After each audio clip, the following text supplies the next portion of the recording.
All right, so welcome everybody. This is our final session of Google Classroom for Beginners. And it's been my pleasure and my honor to be working with you all. Thank you for hanging in there. I know it's been a crazy year and a half, but hopefully Google Classroom will help you all as you begin the beginning of next year to be off and running smoothly. So thank you for hanging in there with me. And just as a reminder, this training is coming to you through Dell and ALP, your partners in education. So, all right, so let's begin. We are starting off inside our Welcome to Google Classroom.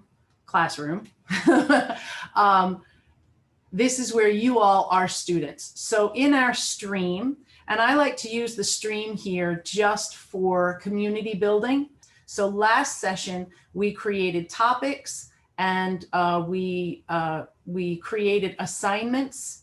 And so I want you all just to at least have some of that muscle memory in there so that when you begin next year, you'll be more comfortable. Now, if you did do that, then you're going to move on to the fourth item, which is playing with emojis. Okay. And so we're going to use the comments section. Yeah, one more. To post an emoji to show how you are feeling today, okay? The emojis are really powerful because they add color to things. So knowing how to get them and copy and paste them is going to be important for when we move into the classwork section, all right? So I'm going to give you 5 minutes to go ahead and either finish the homework that you had, which was to use the create button in the other Google Classroom, or if you've done that, to go ahead and play with the emojis, and you can read the assignment. It's the fourth posting inside the stream. All right, so go ahead and do that now. So the kids love the emojis, right? They're like the kings and queens of emojis. And at some point they're going to say only old people use emojis, right? So get ready for that. Just like Facebook, only old people use Facebook. But the emojis are super, super powerful because they are actual digital, it's a digital font that works next to text. They are not images in a digital world. So if you click on the Classwork tab in there, you can see that you can add emojis to the titles of your assignments and activities. And you can also add color to your topics. So some teachers use these emojis to colorize and color code things. So I've seen elementary teachers, they have a really nice routine where Monday they do certain things, Tuesdays they do certain things, Wednesdays and so forth.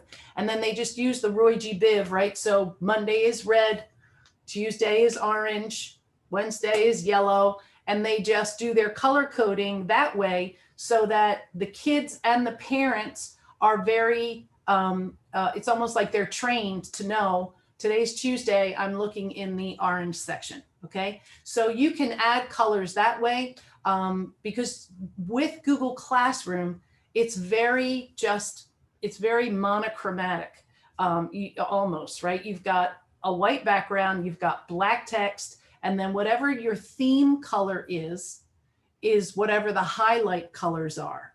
So if you want to color code your stuff by classes, so period 1, everything is blue, period 2, everything is red, then when you choose your header, you would have to choose a color that matches your needs.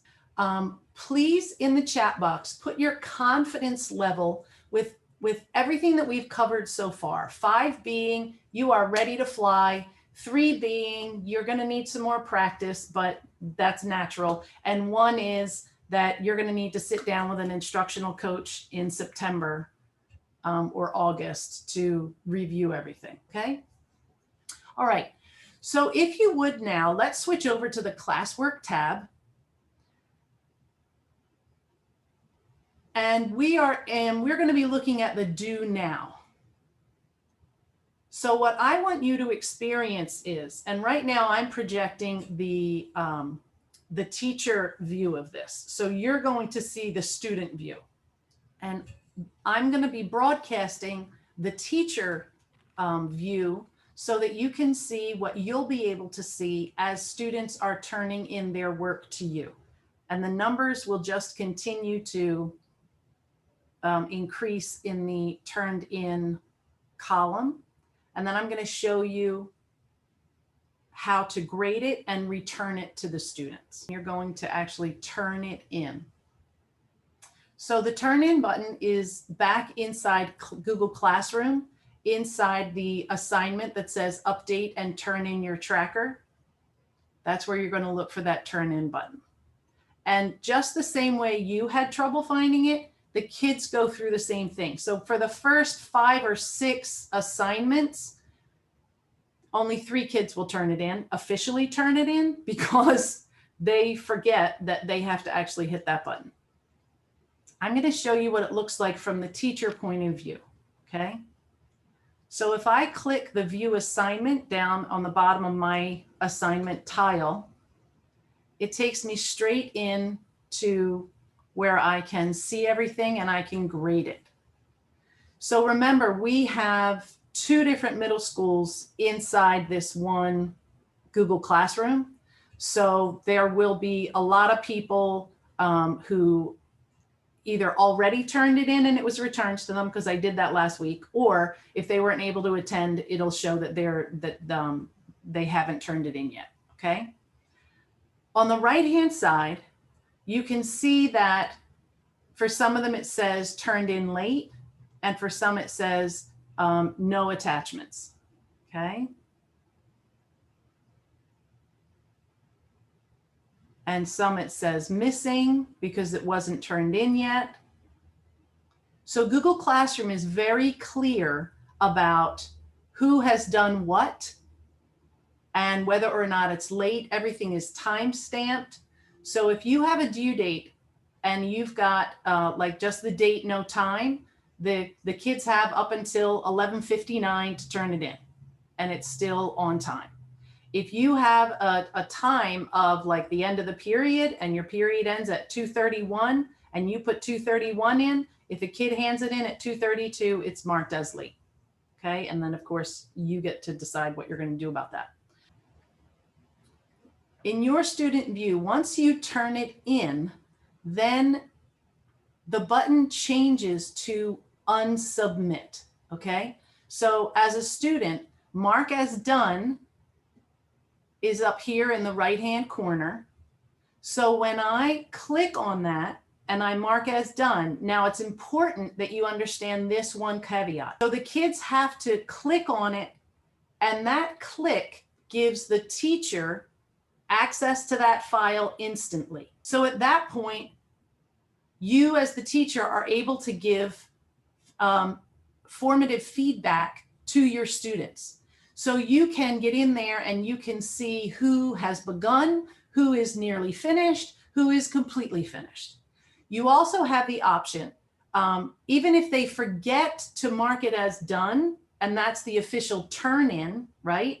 So if I hit mark as done, the teacher then knows that she can grade it. But as a teacher using Classroom, I know that kids finished it and they just forgot to hit that button. So just to motivate them to follow the directions, right? Because if you don't do things right with the IRS, they don't say, oh, honey, it's okay.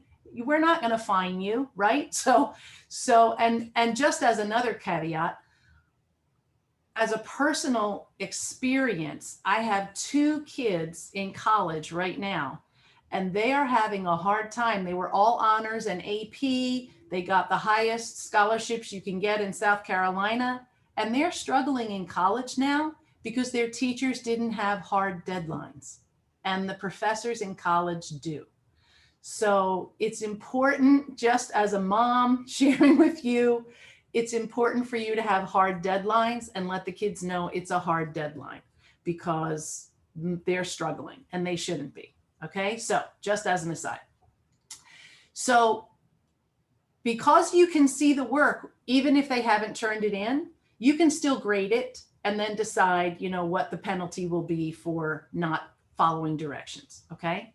Now, from the student point of view, There's an unsubmit button here now.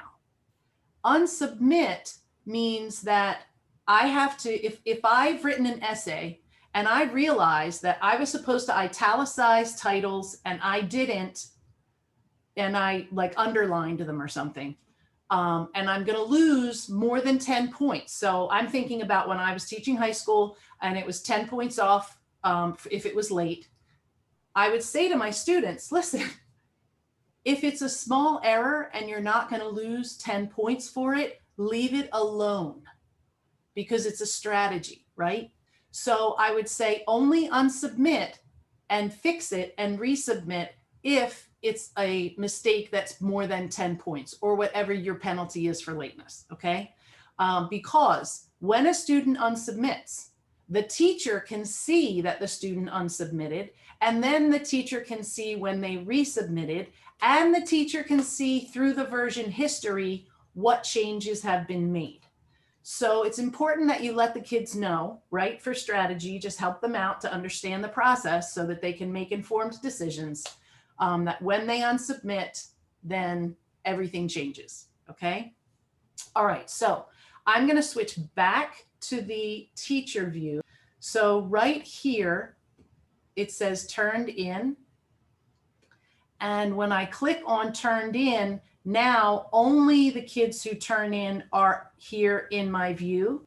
So let's just say that all of these earned full points. I do have to put the grade on this line so that it goes into the grade book, okay? So if I don't put the grade here and I return it, because let's just say that one of them I say, you know what, this is not your best work, I'm not gonna grade it. I need you to resubmit this, right? Then I wouldn't put a grade in, but I would return it to the student, okay? So I'm putting the grade in here now. And there is not, as far as I know, a way to say, oh, everybody did this, you get 100 points. But there could be a faster way, and I'm gonna show you that too. So all of these have checked off on the left as I put the grades in. So now up here, I have to hit the return button. So when I hit that return button, all of these students, are going to get their work back. And I can put a comment here, but it's going to go to all of the students, right? So I can say, great work.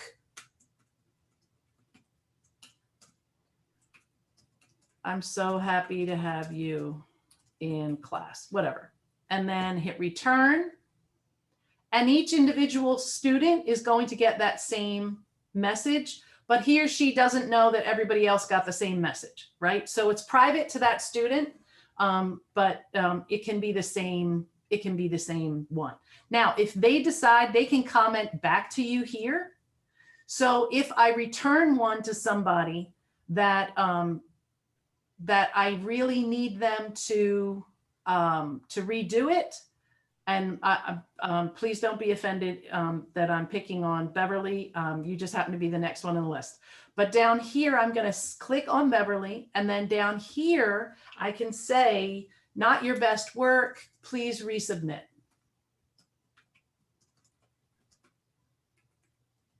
And I'll give them a deadline for sure, right? By Friday. And then when I send that, Beverly's going to see that message. And I'm going to hit the check and I'm going to return it to her ungraded. So you have a lot of flexibility. I also could have put that comment right here, right? And I'm going to return that. So you've got a lot of flexibility to be supportive for your students and to individualize and to differentiate for them, okay? So I'm going to not grade the rest of these just for time. But I am going to return them. So if I check at the top where it says turned in, that's going to automatically check just the ones that have been turned in, and I'm going to hit return.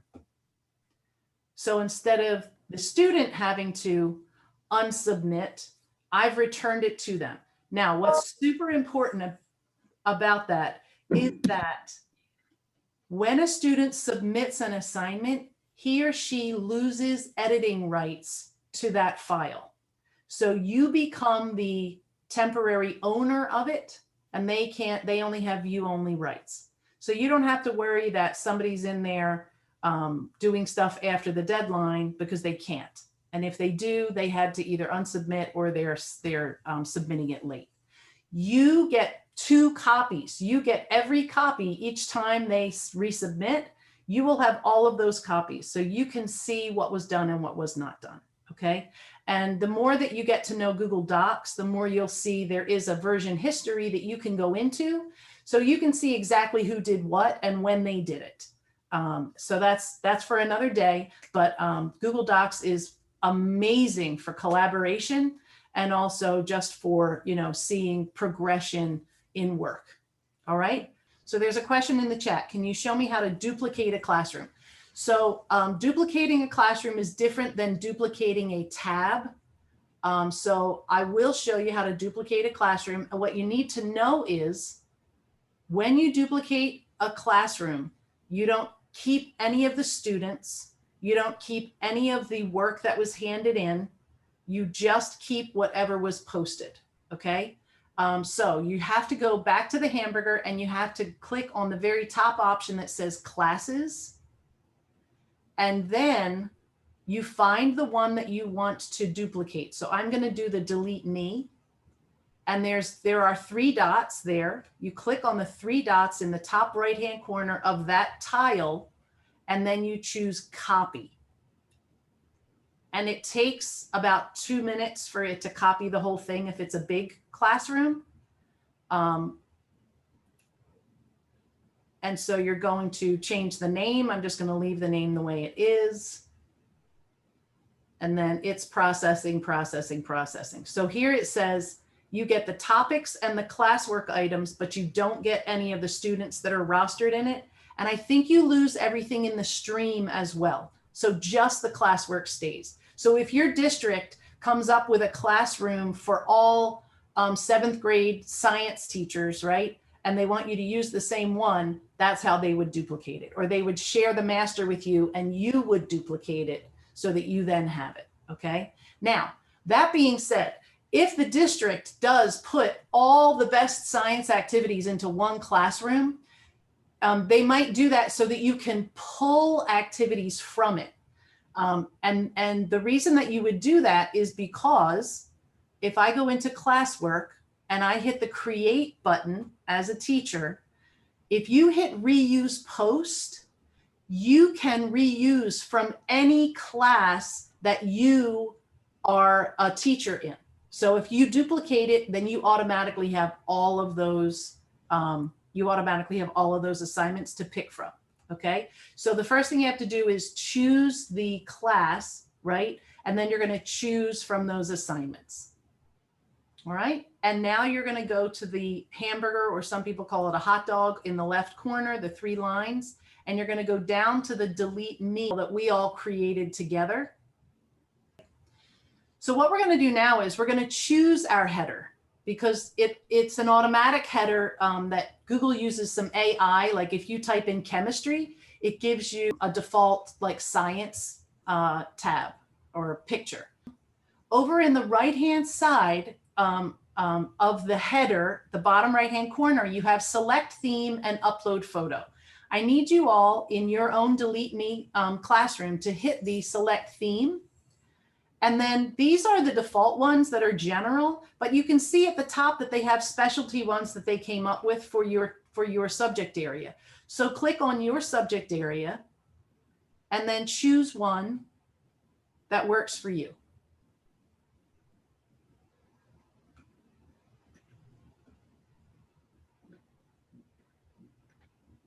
Now, I've seen teachers take pictures of their students, they line them up and they do a panorama picture of them, and then they use the upload photo and they put a picture of their actual kids inside the classroom. Classroom is locked down, so nobody can see that photo except you and the kids and an administrator that you might add, right? So as far as FERPA is concerned, you don't have to worry because they're the same kids that are in class with them.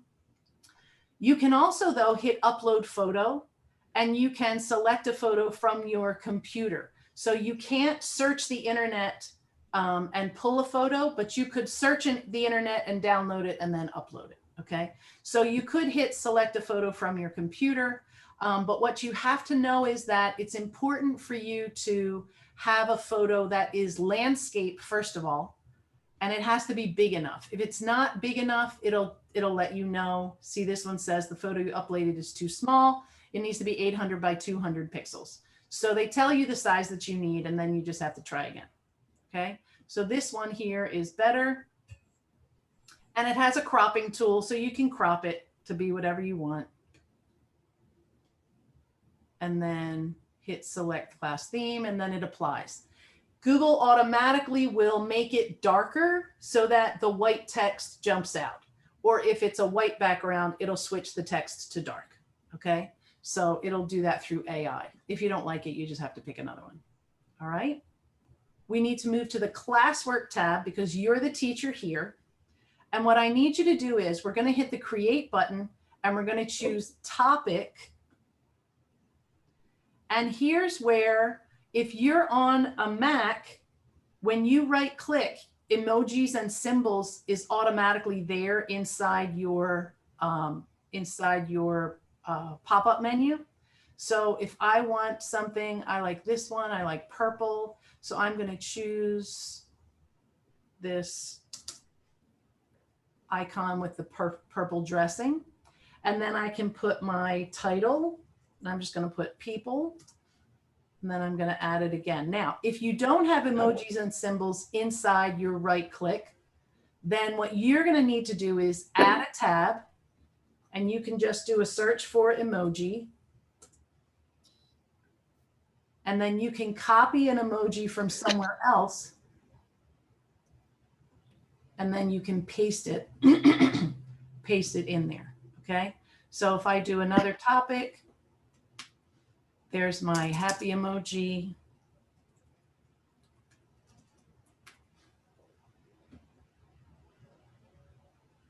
So now this is a lot more visually appealing because of the color. And now the next step is that we are going to build a rubric. I'm going to go up to create assignment. And for my title, I'm just going to do practice rubric. And now over here, there is no rubric created yet. I'm just going to hit plus rubric and create rubric. Okay, so you'll need to do the same thing inside. You can do it inside your delete me. Okay, and I'm going to hit create rubric. I'm going to just quickly walk you through the steps. So at the top, you've got either descending or ascending. So that's, did you want it to be 3, 2, 1 or 1, 2, 3 from left to right? So I'm going to choose descending so that the high score is the first one they see. Criterion title is the category. Okay, so as an English teacher, organization is always one of my categories. Okay, and here I can describe it. And this is not where I put all of the items, so I might not even need the description. Okay.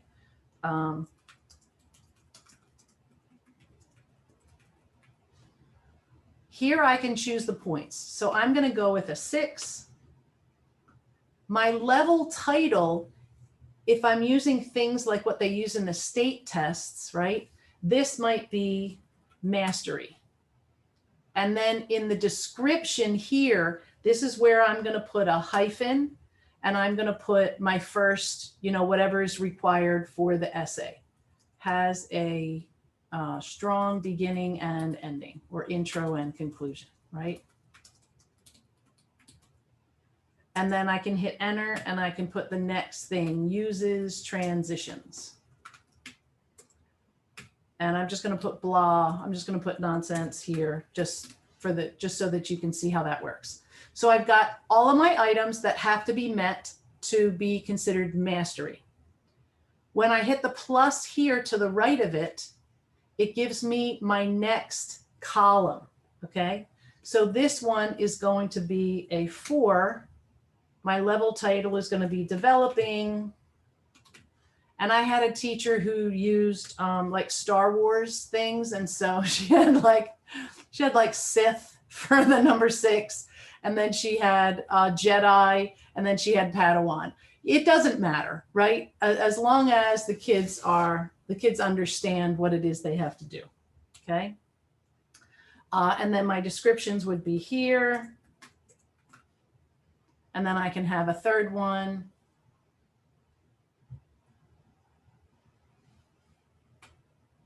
I don't understand why this keeps changing because I put descending, right?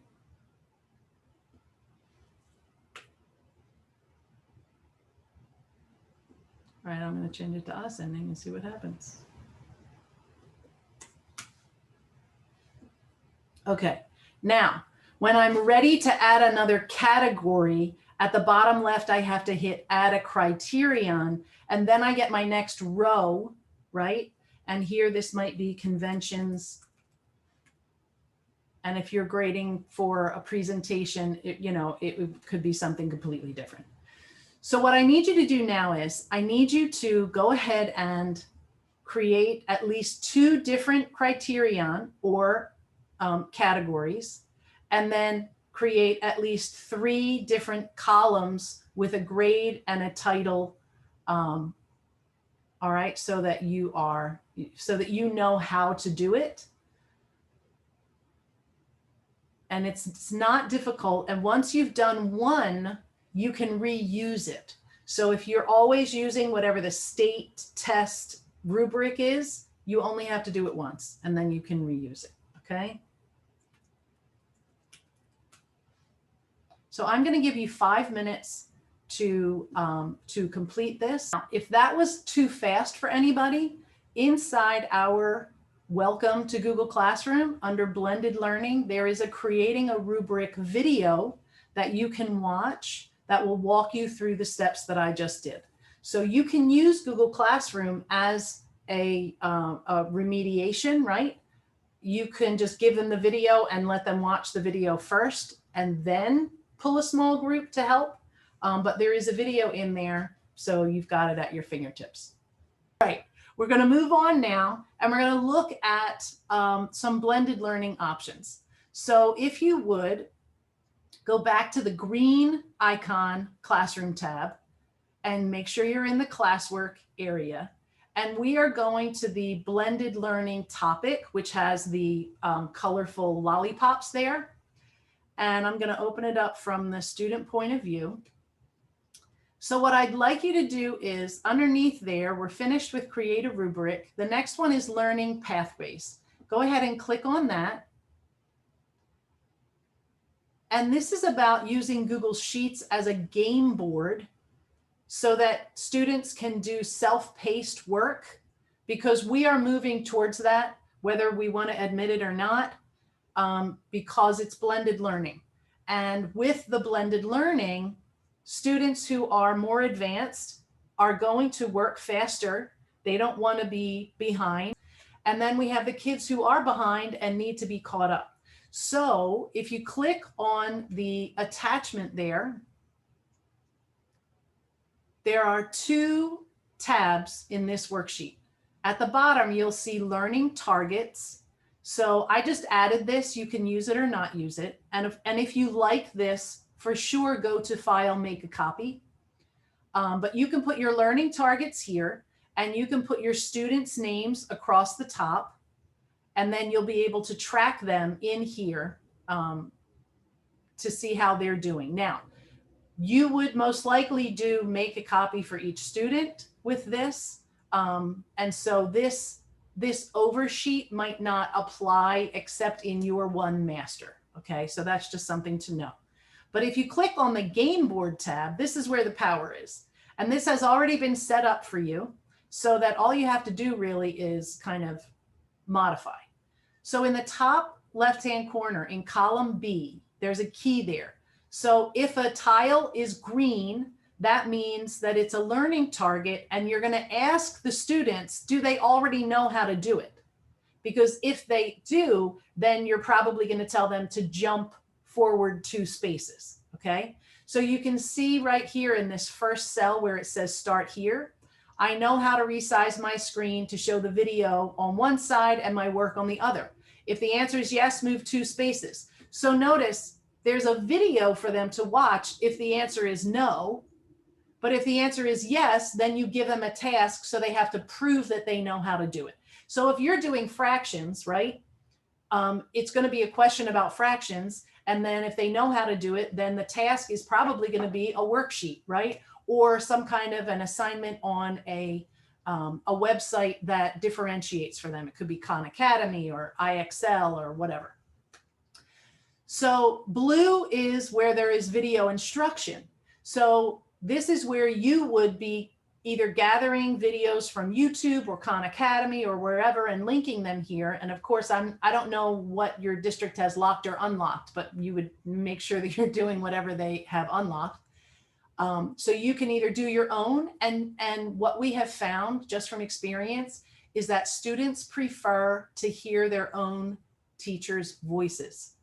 Even if you think they don't like you, they still prefer your voice over some stranger. So if you're trying to decide which to do, doing it yourself might just be better. And I have always found that I waste way too much time previewing other people's stuff that I just could have done it myself in less time. So that's just something to consider. So blue would be a video or some kind of instruction for them. And you can have multiple blues in a row. This was just for you to see how it might look. And then red lets them know that they have some kind of a formative assessment or a task that they have to show mastery. And then yellow is set up for check-ins. And this is something that teachers often forget, and then they lose track of kids. So having a built-in check-in, so I worked with a science teacher, 6th grade. She had 36 kids in her class, and it was bedlam until she switched to blended learning. And then I walked into the class and I was like, is this the same class? Because everybody was working. You could have heard a pin drop. And she would say, okay, anybody who's up to step 5, come on up to the carpet. And she bought a carpet. She's like, I know it's like kindergarten, but the kids love it. So she called them up onto the carpet and she would do instruction in front of the smartboard. And then the other kids knew that they were working on something else. So that was how she kept tabs on everybody. Okay. So make sure you have a check-in. Now, if you click where it says click here, there's a pop-up, and it says Screencastify module check-ins, but that doesn't matter. This is where you can use Jamboard, which is a newer Google app. And kids click over here on a sticky note and they can create it. Or if you create these ones down here, and if you like this, you can go up to the 3 dots and you can make a copy of this as well, pre-made for you. But the kids can just grab one and you say, I need you to check in. So I'm either good, I'm okay, or I'm bad. So if I put mine under bad, they have to double click on it to open it. And then they're going to erase the word name and they're going to put their name so that you know that you need to check in with Eileen. Okay. And then once they've checked in, they can move it to okay or good. So this is just another technique that you can use. And it's very low maintenance. Okay. All right. So let me back out of there. So this is just a template that you are more than welcome to copy, file, make a copy, and then do whatever you want with it. Okay, choose your own colors, change the whole thing up. Kids look at this completely differently than they look at an outline or, I don't know, just steps that they have to do or check boxes. This is fun. There's something about this that's fun and inviting. All right, so what I'm trying to do is give you some tools that you could use immediately. Go back to the green tabbed Classwork, and you're going to click below the learning pathways, and you're going to click on quiz. And I just need you to complete that quiz. All right, go ahead and complete that quiz. And I'm not going to be able to go into how to use a Google form, but that if you haven't had training on that, you for sure want to request it, because the things that you can do with the Google form, you can branch. so that if a student gets the answer wrong, you can send them to a video so that they can relearn it and then have another question to try again. You can set it to grade automatically. You can embed videos so that the video trains them and then they answer questions. So look at what you can do with video and images, etc. And I'll be quiet now. Good, and I see some of you are hitting the turned in button. So it's going to be really important that you train your kids to let you know when they've finished it by hitting that turn in button. And it's mark as done. Sometimes it's turn in, sometimes it's mark as. So when you have finished the quiz, I'd like you to use the class comments within that activity to write, is there anything that you didn't know was possible, like that you see now is possible that you didn't know about before? And just put that in the class comments.